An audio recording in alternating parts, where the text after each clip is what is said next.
Salve, salve galera, nono ano. O papai chegou! Professor Alex, Geografia. Vamos dar continuidade aos nossos trabalhos.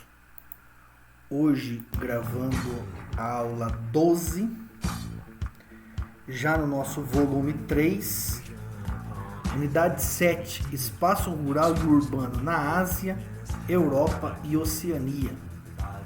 Falamos na aula 11, na aula anterior, sobre o espaço rural nesses continentes, algumas práticas agrícolas, como a agricultura itinerante, agricultura de jardinagem, plantation. E hoje vamos falar sobre a agricultura moderna nesses continentes, ok? Então é o som aí de Pink Floyd, The Wall. Vamos ajustar o nosso material na página 9 da apostila, ok? Aqui não, sua sirigaita! Agricultura moderna e multifuncional na União Europeia.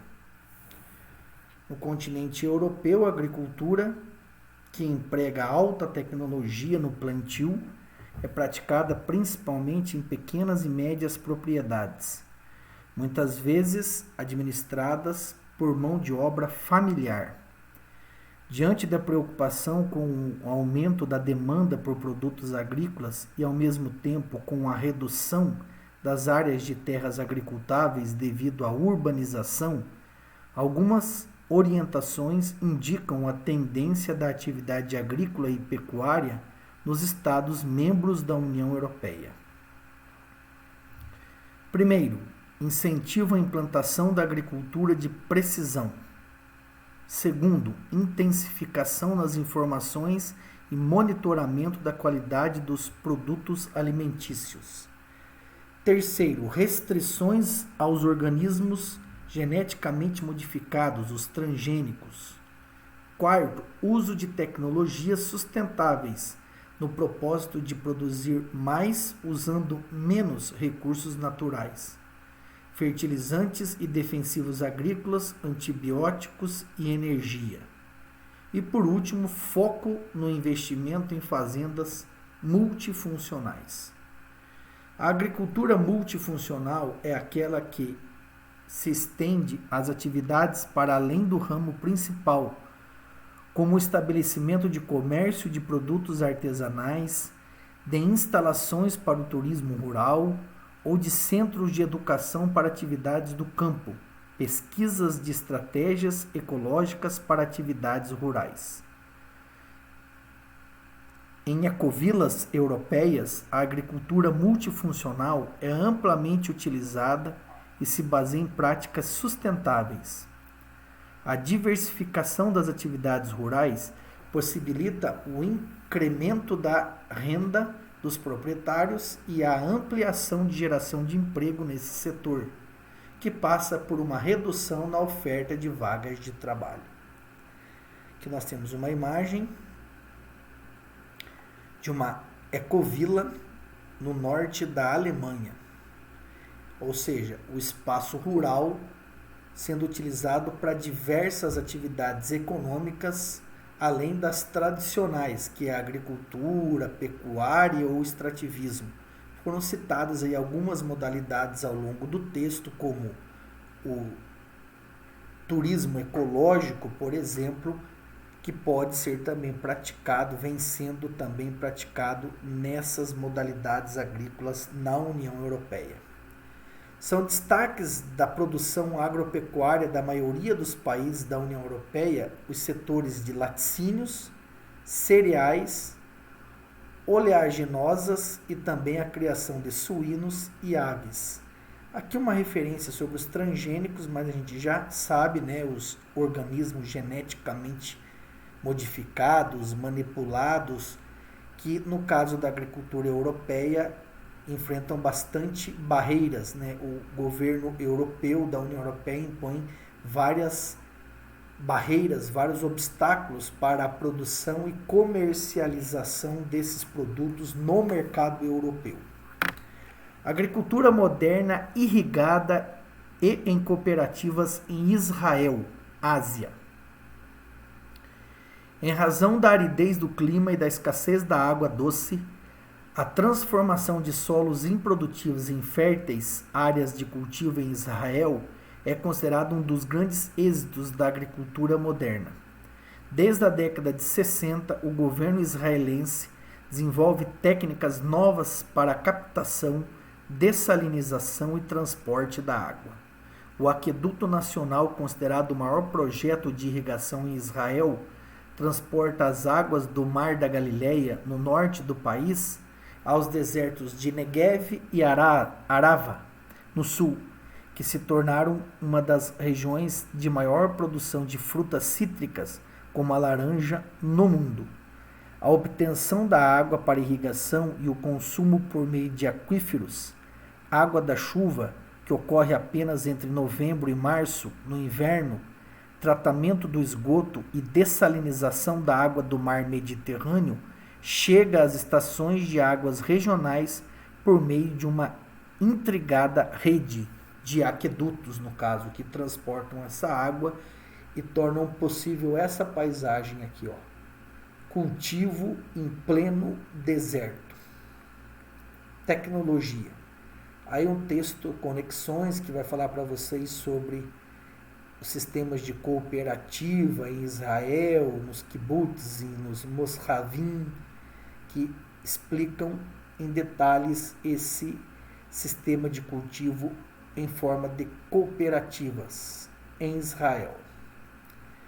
Embora a vivência nos kibbutz tenha ocorrido com maior frequência entre os anos 70 e 90, muitos jovens de diferentes regiões do mundo ainda buscam viver durante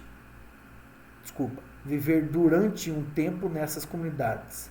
E aí a pergunta: que motivos os leva a passar um tempo da vida nos kibbutz? Que é o que vocês, estudando o texto, vão conseguir responder. Agricultura moderna no Japão. Constituído por centenas de ilhas que ocupam uma área de aproximadamente, a área do Mato Grosso, do estado do Mato Grosso do Sul, e com apenas 16% de sua superfície correspondente às planícies, o Japão apresenta restrições à expansão da agricultura. Por tal razão, a sua produção tornou-se dependente do uso de tecnologias que lhe garantam alta produtividade em pequenas extensões de terras e até mesmo nos restritos espaços disponíveis das áreas urbanas. O uso de maquinários passou a suprir a carência de mão de obra rural na segunda metade do século XX, motivada pela migração às cidades que cresciam à medida que a economia japonesa também prosperava.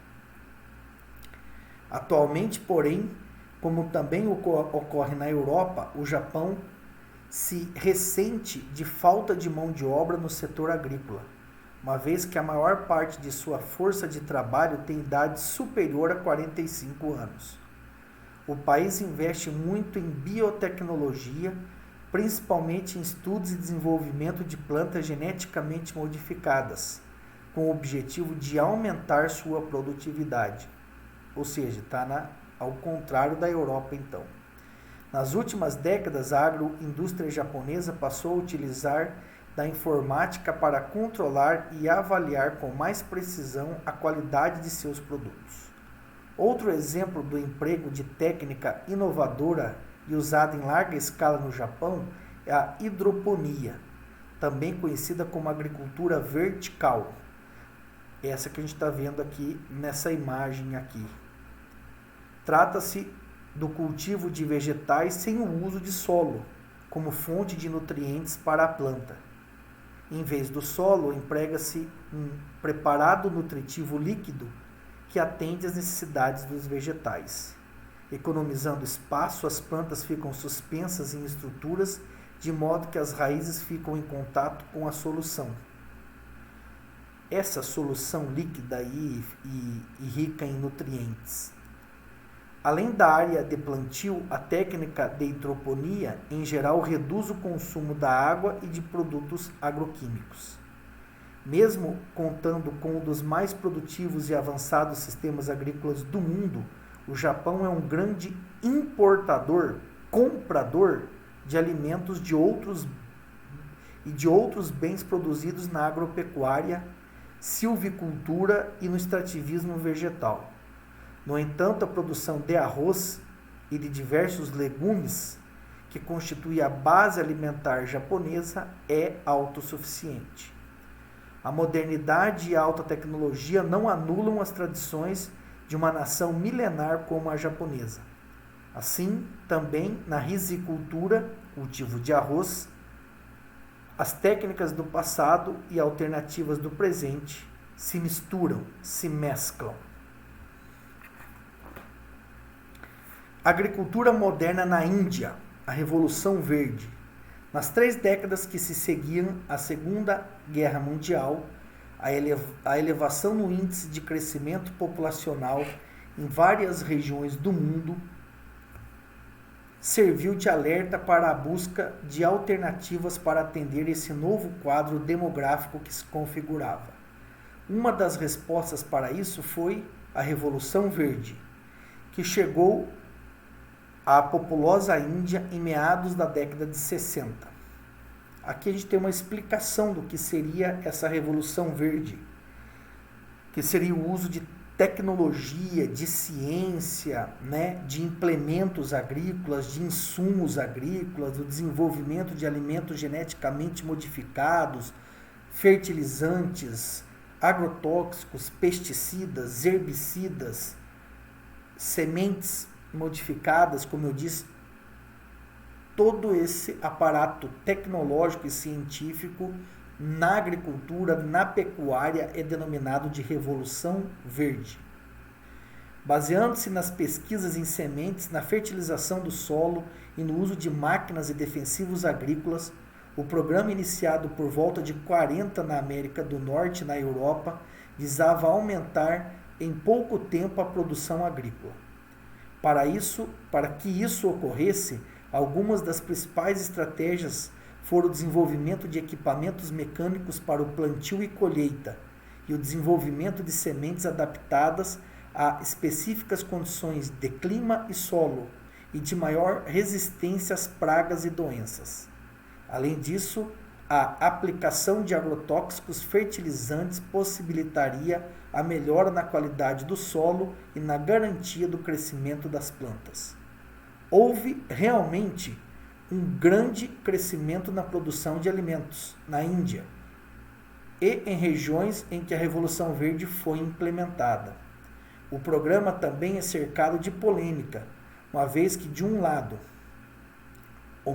por um lado, é considerado um grande êxito na expansão da produção agrícola e, por outro, contestado por tornar as economias de vários países dependentes de um mercado de sementes, fertilizantes e agrotóxicos controlado por um número restrito de empresas.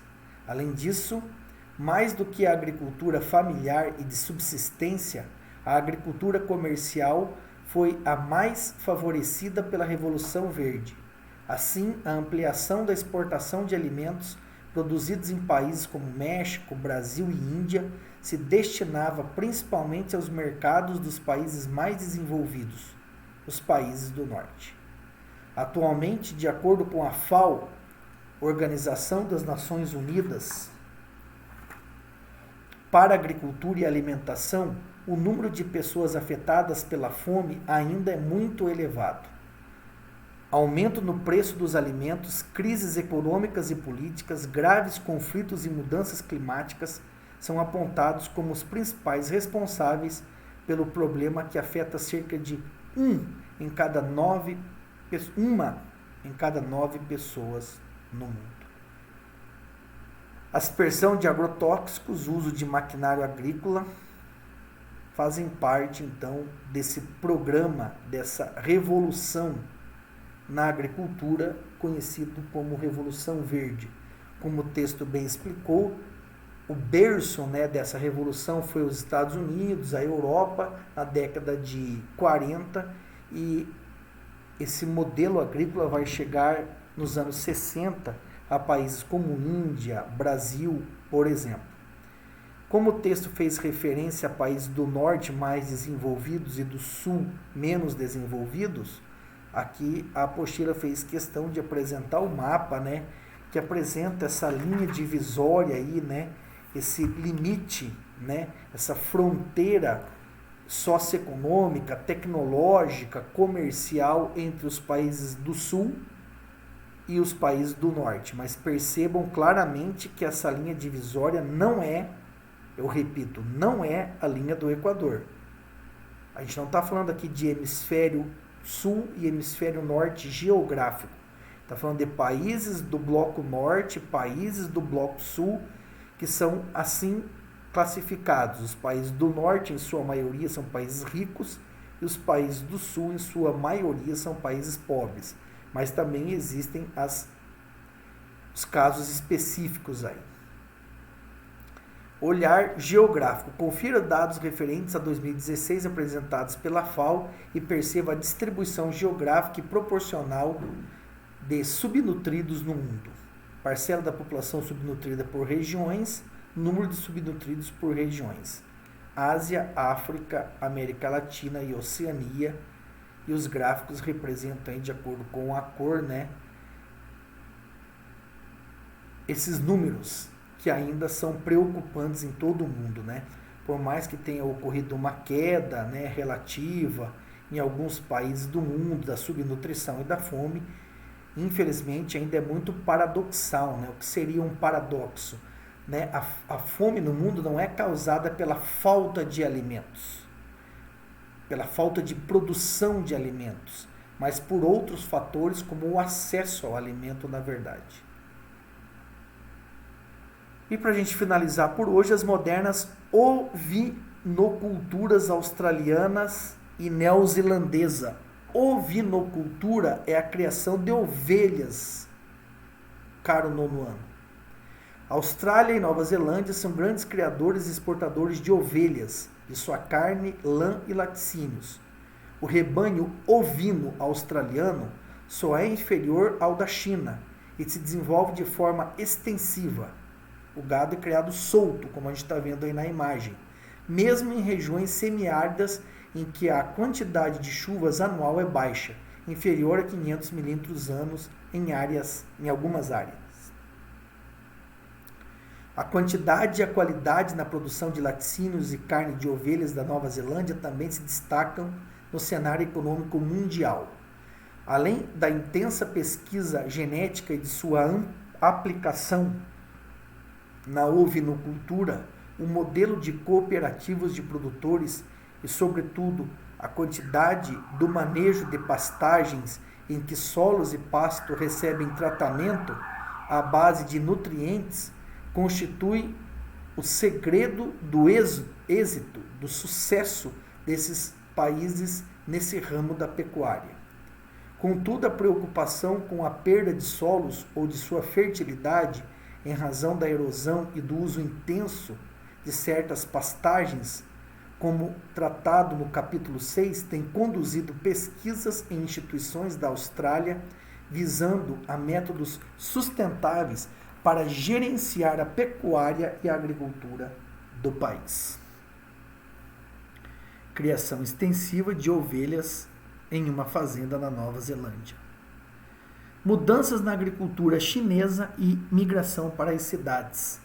Desde o final da década de 70, quando iniciou-se o processo de abertura da economia da China, centenas de milhões de pessoas deixaram o campo e passaram a habitar alguma cidade chinesa. Como confirma o gráfico aí, né? A linha verde é a população rural e a linha vermelha é a população urbana. Então, por volta de 2005, ali se aproximando de 2010, a gente tem a inversão, né?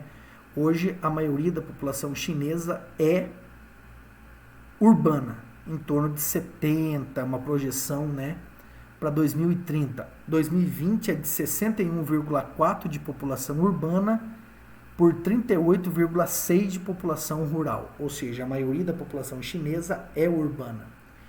Esse êxodo rural se deve também à modernização da agricultura chinesa, que visa se integrar mais às indústrias e se tornar informatizada no modelo do agronegócio. Além disso, medidas do governo incentivam a saída do campo, permitindo aos camponeses alugarem as terras em que trabalham e, ao mesmo tempo, dispor de benefícios próprios dos moradores das cidades, como escola, moradia e pensão. O maior deslocamento populacional da história, responsável pela virada urbana da população chinesa, está em pleno curso. Sobre esse tema, confira o texto Conexões China em Movimento. Então, uma transformação significativa, né, no espaço rural chinês e, consequentemente, no espaço urbano também, uma vez que nesse início de século XXI, digamos assim, uma migração intensa campo-cidade na China, né? O que reflete também as transformações econômicas ocorridas nesse país recentemente. Típica dos países em industrialização tardia, né? Mas a gente está falando de um país extremamente populoso, então essa migração, em termos absolutos, significa milhões e milhões de pessoas que deixaram o campo em direção às cidades chinesas, ok?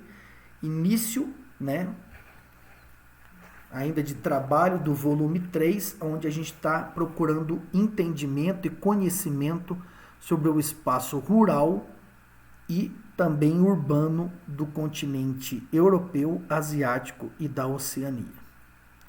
Compromisso com os exercícios da apostila, também CA, para reforço desse tema. As dúvidas, compartilhar conosco nas nossas aulas ao vivo, nas nossas lives, para podermos sanar qualquer dúvida. Eu deixo para vocês um recado aqui, né? Fui!